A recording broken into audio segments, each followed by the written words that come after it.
জাহান ম্যাডামের সাথে আমি 90-এর গণ আন্দোলন থেকে ম্যাডামের সাথে আমি একসাথে 90-এর গণ আন্দোলন করেছি। আমি বদরুন্নেসা কলেজ যখন জিএস ছিলাম তখন ম্যাডামের সাথে আমার হাজার হাজার স্মৃতি। যেহেতু আমার বাড়ি ফেনী, আমার এখানে যারা মহিলা দলের নেত্রী আছে ম্যাডামের সাথে আমরা গত 17 বছর আমরা একটা দিনের জন্য ম্যাডামকে ছেড়ে আমরা কোথাও যাইনি।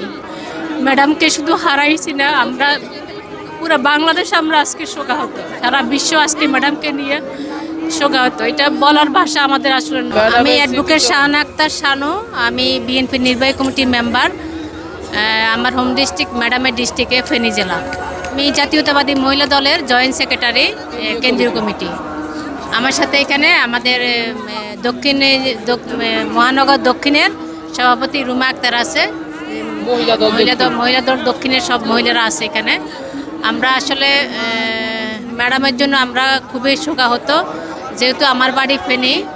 তো ফেনীতে আমরা ম্যাডাম আমাদের ফেনীর মেয়ে খালেদা গর্ববোধের আলাদা, এই কথাটা বলতে আমরা যেরকম গর্ববোধ করতাম সেরকম আজকে আমরা অনেক শোকাহত।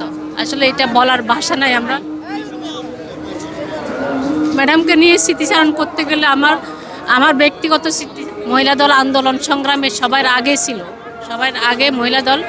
আমরা ম্যাডামকে সাথে নিয়ে আমরা ম্যাডাম যখন জেলে ছিল তখন আমরা প্রত্যেকটা মুহূর্ত ম্যাডামের সাথে ছিলাম, ম্যাডামের গাড়ির সাথে ছিলাম আমরা মহিলা দল। তো দেশবাসীর কাছে আমাদের প্রত্যাশা আপনারা সবাই ম্যাডামের জন্য দোয়া করবেন, যে যেখানে আসেন সারা বিশ্ববাসী সবাই ম্যাডামের জন্য দোয়া করবেন। এখন দোয়াটাই শুধু কবরে যাবে আর কিছু না, সবাই ম্যাডামের জন্য দোয়া করবেন। ধন্যবাদ আপনাদেরকে।